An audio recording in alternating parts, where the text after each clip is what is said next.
Verbruikers kom al meer onder druk. Dieselpryse kan nog R4 styg met rentekoerse ook dalk nog bietjie op. Ek en Waldo pak als uit en kyk wat moontlik vir ons ekonomie nou voorlê. Hierdie week se ekonomie-oorsig word met trots aan jou gebring deur FFG. Die rand verhandel tans op R16.61 teenoor die Amerikaanse dollar, op R19.33 teenoor die euro en op R11.85 teenoor Australiese dollar. Die Brent 3 oliepryse het dan ongelukkig verder gestyg met die konflik in Iran wat dan verder optel en staan tans op $110.08 per vat. Soos beloof gesels ons weer met Prof Waldo Kriel vandag. Baie welkom Prof. Ons sien nogal baie uit na die gesprek. Ek dink daar's 'n paar goedjies wat ek graag bietjie by jou wil klankbord, maar baie welkom by ons vandag. Dankie Johnny.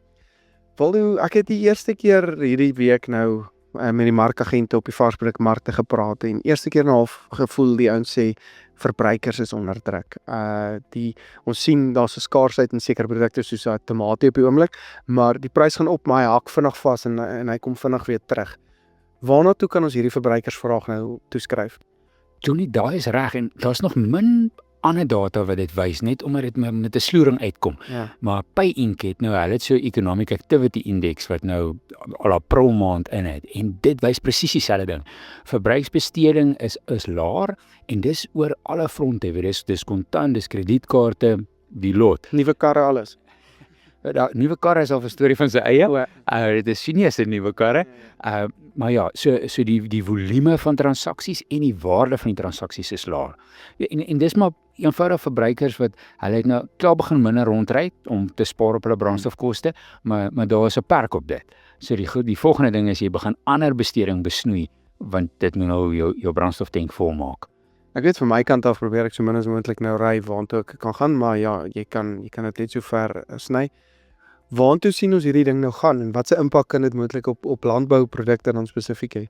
Verseker 'n effens swakker vraag Johnny. As mens nou praat oor die impak vorentoe, dan weet ons daar's effektief nog 'n brandstofprysverhoging aan die kom. Vergeet wat die oliepryse gebeur, is net die belasting wat terugkom. So dit gaan ons praat van R3 het jy gepraat. R3 min of meer, dis 'n bietjie meer, maar so dit kom by en dan ek het die middel van die maand voorspellings gesien nou vir vroeg in Junie. Op petrol is dit nie baie nie, dis maar iets soos 20 sent. Maar op diesel praat mens amper weer van hier by R4. So dit is dit net van olie of is dit nou die belasting wat terugkom saam met olie? Dis reg, ja, so daai impak is daar en dan ja, so as die monetêre beleidskomitee nou besluit om nog die repo effentjies te verhoog volgende week, dan is dit nog 'n stukkie van jou begroting wat onder druk kom. So 25 basispunte is nie baie op 'n huis of op 'n kar se terugbetaling nie, maar alles tel op. Ja. Dit is daai klein bietjie ekstra druk wat tog inskop. En ek dink interessante statistiek uit die Absa en die Bureau se aankope bestuurdersindeks. Die ding is op, né? So aankope bestuurder dink dinge kan nie te sleg nie. Hy's bo die neutrale merk. Maar as jy nou na die afbreek gaan kyk, 'n groot deel van daai stygings is ophoop van voorrade. So besighede het besef hier kom 'n prysskok en hulle het in April maand voorraad bymekaar gemaak. En nou weet ons, dis nie en dis kan amper brandstof ook wees. Mense wat meer brandstof het om gestoor het, ja. En ons weet hierdie is nie met die gedagte om later meer wins te maak nie. Hierdie is met die gedagte om later in besigheid te kan bly omdat jy nie die volle kostestygings as 'n prysstyging kan deurgee nie. Verbruiker gaan eenvoudig nie baie hoër pryse kan betaal nie. So die besighede maak al 'n plan en sê kom ons kry hierdie bietjie goedkoper in. Solank as moontlik die skok te vermy, kom ek sê so ja. Dis presies dit. Wat jou eintlik wys hoe eintlik daar op 2 kanale is wat hierdie brandstofprysskok die ekonomie aan die huishoudingkant en aan die besigheidskant beïnvloed. Maar ja, die mens kan net so lank uitstel aan daai impak, dan kom hy maar tog deur in pryse. Ja, ek het gister ook in my graanvideo 'n bietjie gepraat van ons sien 'n verbruikersvraag wat onder druk kom, so sien nie wenig pryse wat opgaan nie. So die skok van hierdie laer vraag en dan het ons nog hoër insetkoste vir ons produsente ook, want brandstof en kunsmis en daai tipe goed ook. So die marges vir produsente raak ongelooflik klein en daar's groot bekommernis soos ons nou die volgende somer gaan ons seisoen toe beweeg rondom dit. Wat sal so 'n impak wees dan op produksie eintlik dan nou van die Produsente se kant af. Ek dink die produsente gaan slim wees om nie weer presies so baie te produseer nie.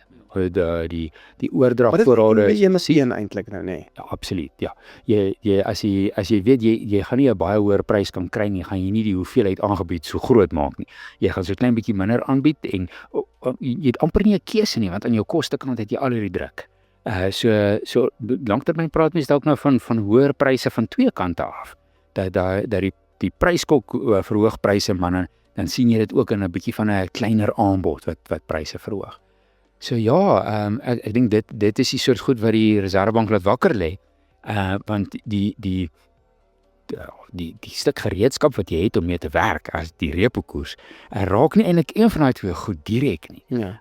Jy moet nou so via die druk wat jy op verbruikers sit, druk op die produsente sit om dan uiteindelik te keer dat pryse nie so vinnig styg nie. Ja, en dit is amper, jy voel asof iemand wat lê is nog skop ook in terme van om rentekoerse nou op te stoot nog met verbruikers wat reeds onder druk is.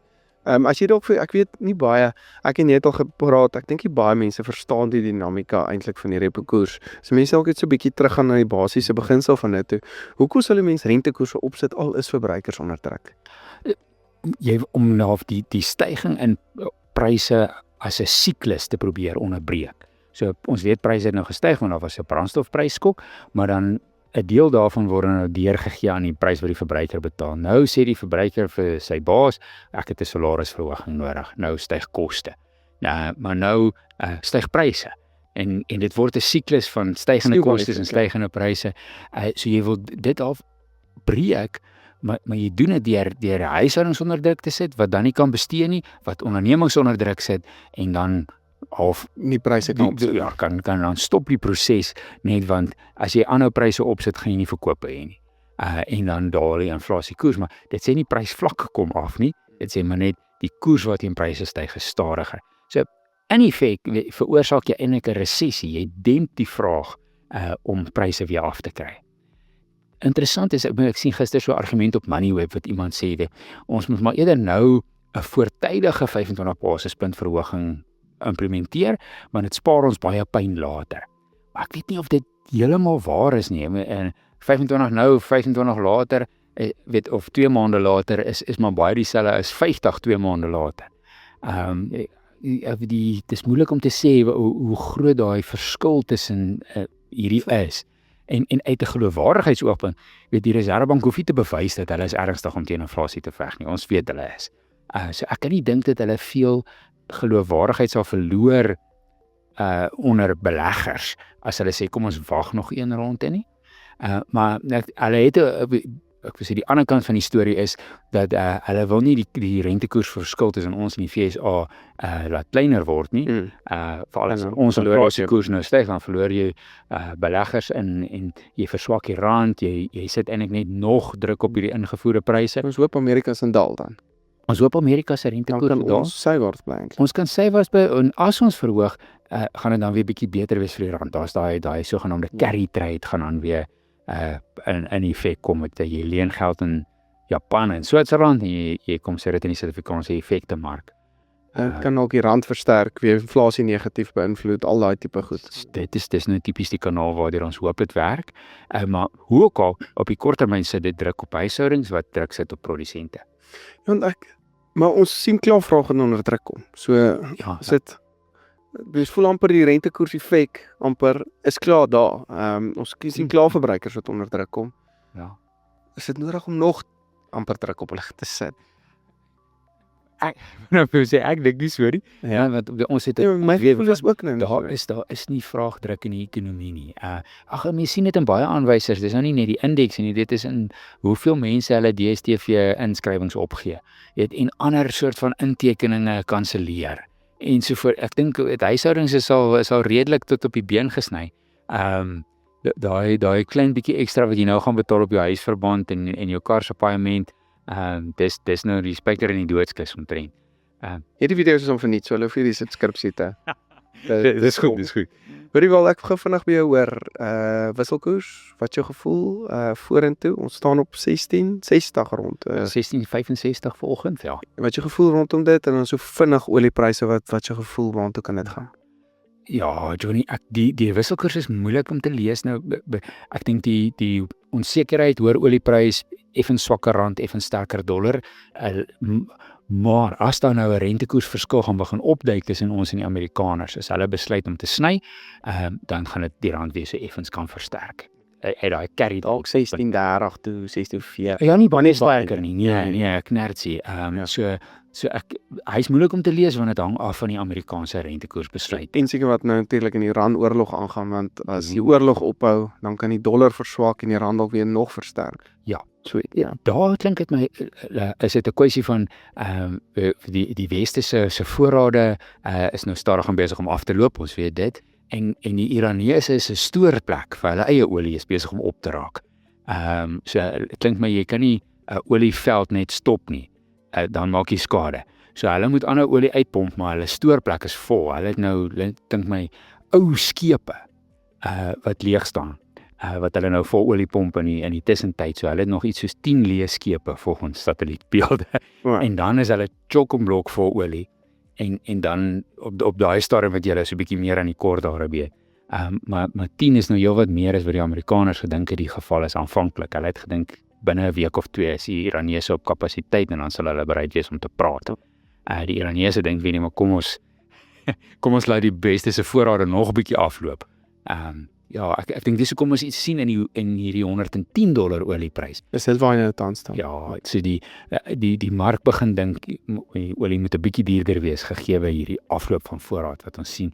Die Amerikaners voer heelwat meer uit as wat aanvanklik beraam is. Hulle is op iets soos 'n ekstra, ek weet nie hoeveel miljoen vate 'n dag wat hulle uitvoer. En die Chinese het massiewe voorrade wat hulle ook in die Chinese ekonomie beskikbaar maak en dit help om die prys bietjie laer te hou. Wat hulle groot voorrade opgebou die laaste tyd. Hulle het gesien hier kom so Hulle was voorbereid vir moeilikheid. En so tussen daai twee dit het die prys by 100 gehou. Maar nou kyk ons na 110 want hierdie voorraadsituasie is besig om 'n probleem te wees. Tja, okay. Ag baie dankie Waldo. Dit is baie lekker om saam met jou te gesels. Hoop jy het 'n lekker week en dan gesels ons weer volgende week. Dankie vir jou tyd. Groot plesier. Hierdie ekonomie-oorsig was met trots aan jou gebring deur FFG. Baie dankie dat jy ingeskakel het en sien weer volgende week.